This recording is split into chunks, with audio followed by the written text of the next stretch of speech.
Hello friends, welcome to our channel Rumkirini kitchen. আপনারা সবাই কেমন আছেন? আশা করি ভালোই আছেন এবং আপনাদেরকে আরো ভালো রাখার জন্য নিয়ে এসেছি একদম তেল ছাড়া একটা নতুন রেসিপি। তেল ঘি তো অনেক খাওয়া হলো, এবার আমার স্বামীর মতো যারা স্বাস্থ্য সচেতন তাদের কথা মাথায় রেখে বানিয়ে ফেললাম একটা অভিনব রেসিপি, বেকড পনির পাতুরি।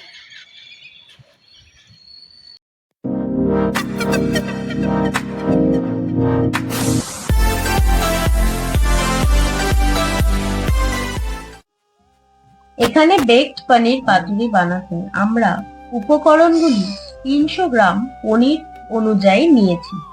তাহলে প্রথমে মিক্সি জারে নিয়ে নিলাম 2 টেবিল চামচ সাদা সর্ষে, কালো সর্ষে 2 টেবিল চামচ, পোস্ত 1 টেবিল চামচ ও স্বাদ মতো নুন দিয়ে শুকনো অবস্থায় গুঁড়ো করে নেব।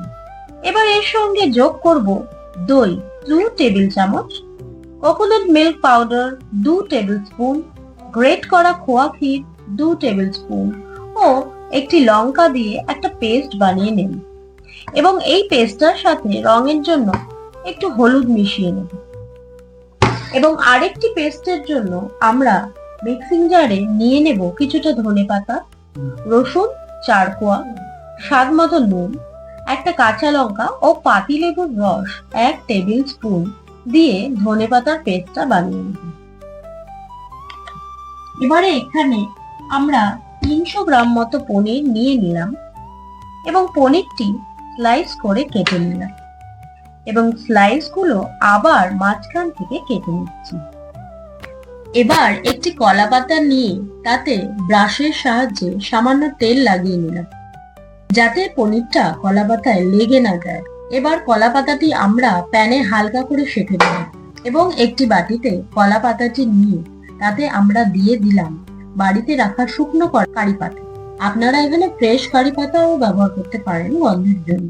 এবার এতে দিয়ে দিলাম আগে থেকে করে রাখা সর্ষের পেস্ট, তার উপর দিয়ে দিলাম স্লাইস করে রাখা পনির এবং তার উপরে দিয়ে দিলাম আগে থেকে করা ধনেপাতার পেস্ট।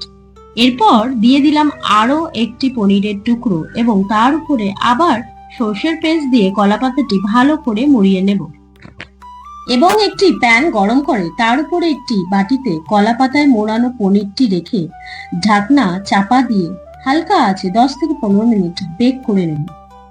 এইভাবেই তৈরি হয়ে গেল আমাদের তেল ছাড়া দুর্দান্ত একটি রেসিপি, বেকড পনির পাতুরি। আপনারাও ট্রাই করে দেখবেন, খুবই ভালো লাগবে।